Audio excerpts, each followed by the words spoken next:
تمام علماء حق کے بیانات اور وظائف سننے کے لیے چینل کو سبسکرائب کریں۔ جزاک اللہ خیر۔ کہ سن 1978 میں، یعنی آج سے تقریباً 38 سال پہلے مجھے سب سے پہلے امریکہ جانے کا اتفاق ہوا۔ اس وقت سن 1978 میں سب سے پہلے میں امریکہ گیا تھا، اور ایک مسلمان تنظیم کی دعوت پر گیا تھا۔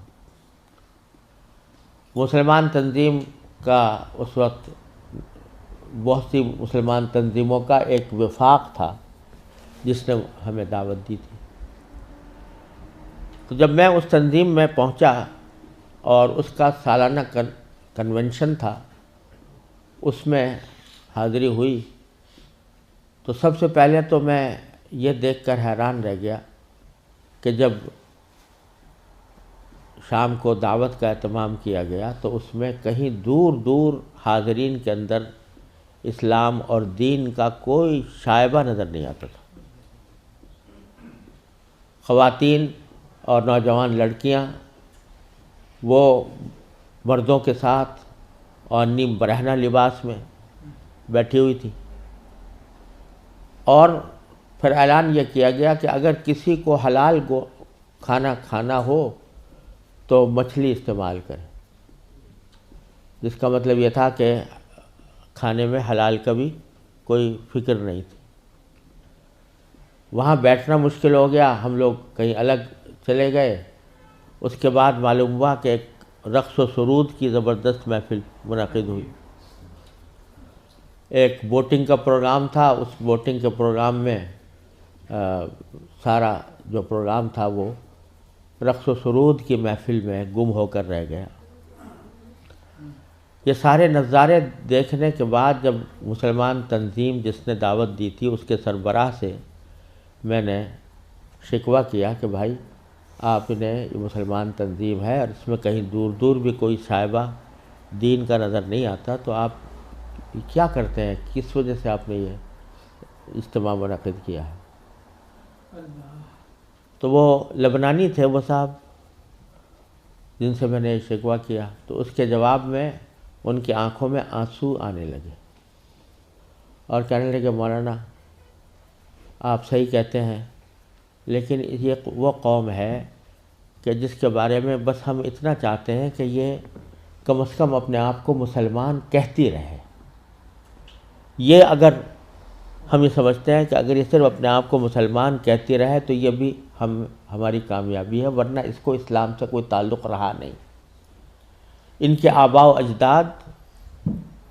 کھانے پینے کی تلاش میں، تجارت اور معیشت کی تلاش میں یہاں آئے تھے،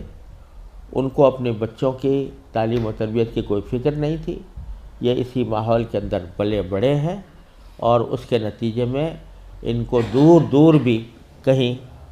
ان کے اندر کوئی شائبہ دین کا نظر نہیں آتا۔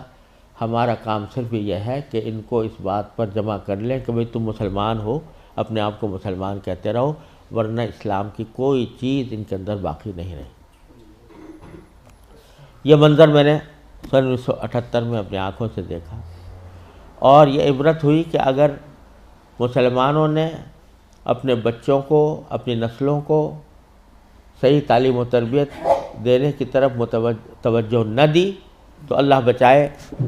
یہ اس بات کی کا اندیشہ ہے کہ اللہ بچائے جو آنے والی نسلیں ہیں وہ اللہ بچائے مرتد نہ ہو جائیں، اور اگر خدا نہ کرے ہماری اس بے توجہی اور غفلت کی وجہ سے ایسا ہوا کہ ہماری نئی نسلیں گمراہ ہوئیں، غلط راستے پر گئیں، تو اس کا وبال ہمارے اوپر ہوگا، کیونکہ قرآن کریم کا ارشاد یہ ہے کہ یا ایھا الذین آمنوا قوا انفسکم واہلیکم نارا۔ جہنم سے بچانا صرف انسان کے لیے اپنا فرض نہیں ہے کہ وہ خود اپنے آپ کو بچائے، بلکہ اپنے گھر والوں کو بچانا بھی اس کی اپنی ذمہ داری ہے۔ اور یہ بڑی شرم کی بات ہوگی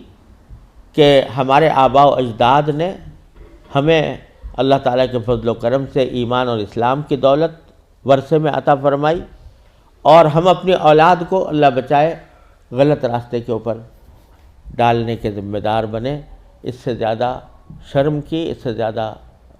نقصان کی کوئی اور بات نہیں ہو سکتی۔ لہٰذا یہ مسئلہ جس اہمیت کے ساتھ توجہ کا محتاج ہے، اللہ تعالیٰ کا بڑا فضل و کرم ہے، اب حالات میں تبدیلی آ رہی ہے، خاص طور سے انگلینڈ میں اور امریکہ میں بھی اب بہت مسلمانوں کو اس طرف توجہ ہوئی ہے، ادارے قائم ہو رہے ہیں، لیکن جس پیمانے پر ضرورت ہے اس پیمانے کی ابھی تک کمی ہے، اور اس کا واحد علاج یہی ہے کہ جس کے دل میں بھی یہ درد ہے وہ دامے درہمے قدمے سخنے جس طرح بھی ہو سکے وہ ایسے ادارے قائم کرنے کی کوشش کرے، ان اداروں کے ساتھ تعاون کرے، اس میں اپنے بچوں کو بھیجنے کا اہتمام کرے۔ لوگ چندے کرتے ہیں، ٹھیک ہے، چندہ بھی مالی وسائل کو جمع کرنے کے لیے وہ بھی ایک اہم چیز ہے، لیکن زیادہ اہم چندہ یہ ہے کہ اپنی اولاد کو ایسے اداروں کے اندر بھیجنے کی کوشش کریں جہاں پر چاہے ان کو دنیا کے علوم کی بھی تعلیم دی جا رہی ہو، لیکن اسلامی ماحول میں دی جا رہی ہو، اسلامی تربیت کے ساتھ دی جا رہی ہو۔ تو الحمدللہ یہ ادارہ بھی، الفلاح بھی اسی قسم کی کوشش میں مصروف ہے۔ تو میں بڑی دردمندی کے ساتھ یہ درخواست کرتا ہوں کہ سب مسلمانوں کو اس کی ساتھ تعاون کی ضرورت ہے، تعاون جانی بھی، مالی بھی، اور اپنے بچوں کو ایسے اداروں میں بھیجنے کے ذریعے بھی نہ کریں گے تو اللہ بچائے ہمارا آخرت میں گریبان پکڑا جائے گا۔ اللہ تعالی ہماری اس مسئولیت سے حفاظت فرمائے۔